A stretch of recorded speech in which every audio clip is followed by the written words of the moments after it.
남성 얼굴 패권주의에 치를 떨면서 이분을 초대했습니다. 고민정 대변인 모시겠습니다.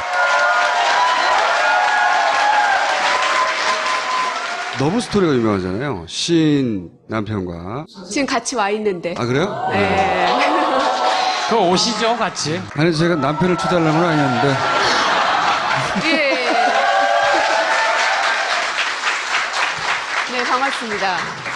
아니, 원래 올 계획이 없었는데, 너무 이 방송을 보고 싶다고, 자기는 저 뒤에서 꼭 방청객 입장에서 보고 싶다 그래가지고. 제가 왔어요. 사진을 찾아봤거든요.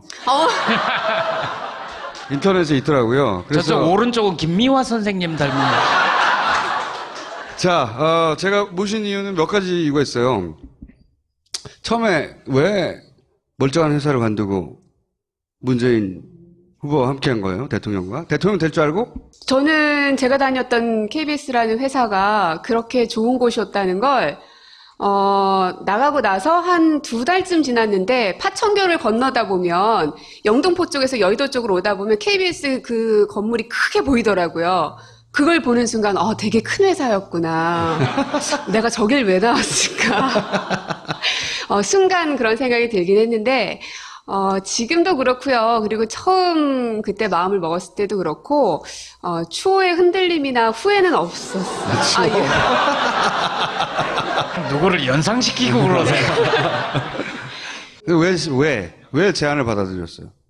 제안을 받아들인 거예요? 아니면 본인이 자원한 거예요? 제안을 받았죠. 예, 뭐, 너무 좋은 회사였긴 했는데, 거기에 있는데도 매일매일이 너무 힘들더라고요. 약간, 심장이 없는 상태에서, 돈을 벌기 위해서 일하고 있는 느낌? 근데 제가 처음 아나운서가 됐을 때는 언론인이 되고 싶은 그런 욕심도 있었는데, 과연 나는 그러한 언론인의 모습으로 살아가고 있나, 그리고 내 손에 쥐어진 마이크는 그런 역할을 해내고 있나라는 생각이 진짜 9년 내내 들더라고요.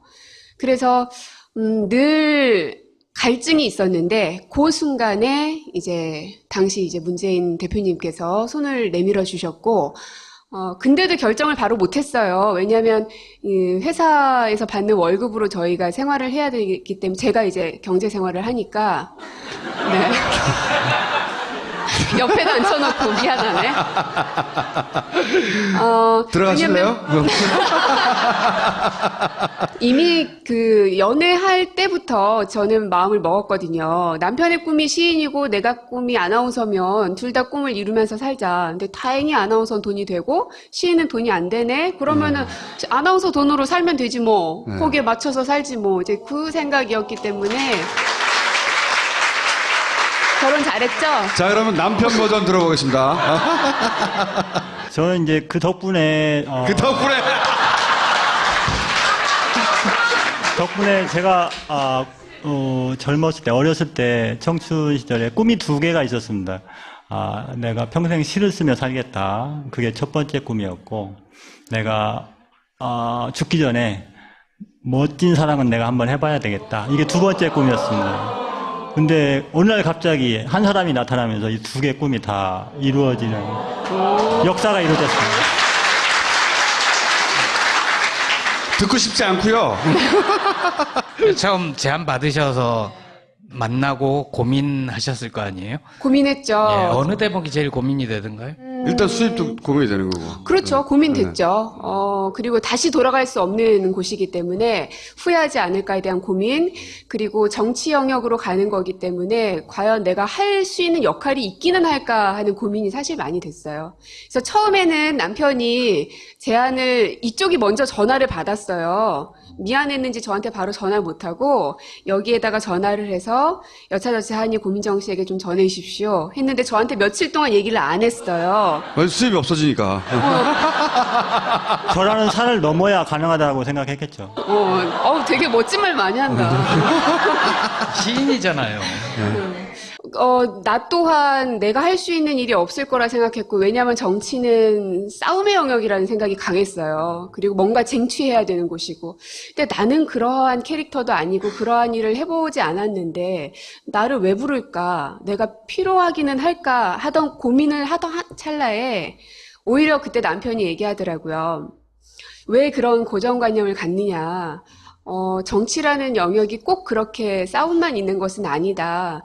정치로 인해서 사람을 위로해 주는 것도 필요하고 행복을 주는 것도 필요하지 않겠는가. 당신은 늘 방송을 하면서 사람들에게 위로와 희망을 줄 수 있는 사람이 되고자 했으니 그걸 그대로 그 안에서 한다면 오히려 새로운 영역의 무언가가 만들어질 수도 있지 않느냐라고 얘기를 하더라고요. 근데 저는 그때 저한테 연락하신 분이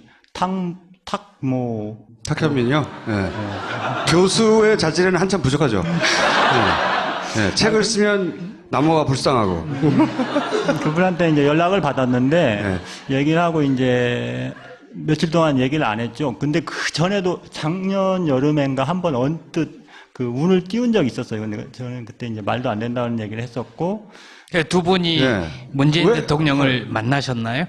네네네, 만났죠. 같이 만났죠. 결정적인 게 뭐예요, 결정적인 게? 왜 보냈어요, 나를? 그러니까, 결정적인 그 험한 거. 곳에. 그래, 가자, 이렇게 한 결정. 떨고 있다는 느낌이 들었어요. 이 흔들리는구나, 라는 느낌. 그런 제안을 받은 순간. 네, 그 얘기를 이제 전해주는 순간 이 친구가 그 눈동자가 흔들리면서 그런 느낌이 들었어요. 눈동자가 이거 흔들려? 해야 되는 거구나. 눈동자 흔들어 보세요, 한번. 그런데. 그런데 이제 이 친구가 가면 이제 경제적인 게 좀 어려우니까 저는 그랬어요. 대출 받지 뭐. 그런 얘기를 했습니다. 그리고, 그때는 퇴직금이 있다는 생각을 미처 못 했는데. 퇴직금이라는 좋은 제도가. 근데 그마저도 중간 정산을 한번 해가지고 얼마 안 되더라고요. 근데 한 넉 달은 버티겠더라고요. 이제 어떻게 해요? 이제 거의 다 썼어요. 네. 이제 한 달치 전화 받으셨어요, 혹시? 정도만 남아있는데 지금 전화를 못 받고 있어요. 이게 최종적인 결정은 어떻게 된 거예요, 그러니까? 그래, 하자. 이 결정이 어떻게 난 거예요? 그래 하자 이거는 네. 문재인 당시 이제 대표님을 만나고 나서였죠. 왜? 만나기 전까지는 네. 내가 그 영역을 할 수 있을까? 오케이 할 수 있을 것 같아. 근데 그 사람이 내 인생을 걸 만큼 진짜 대단한 사람인지를 확인하고 싶었어요. 저의 모든 것, 우리 가족 네 사람의 모든 걸 걸어야 되는 사람이기 때문에.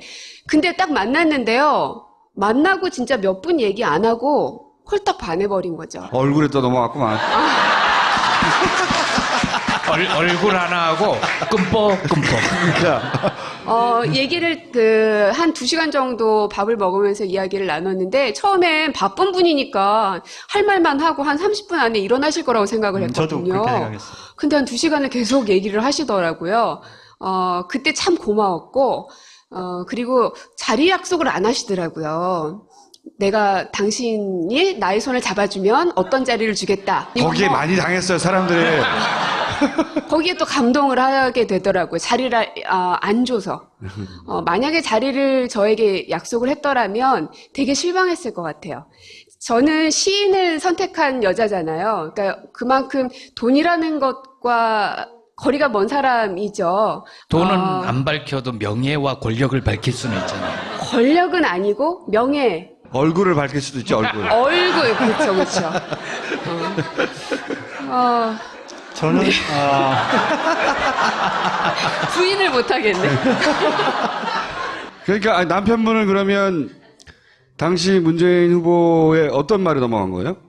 같이 넘어간 거 아니에요, 지금? 대부분의 그 정치인들은 약간 드센 기와 어떤 권위와 이런 것들이 많이 느낄 수 있는데 그분은 전혀 그렇지 않으셨어요. 그래서 그게 참 좋았고. 진짜 존경할 만한 어른이라는 생각이 참 많이 들더라고요.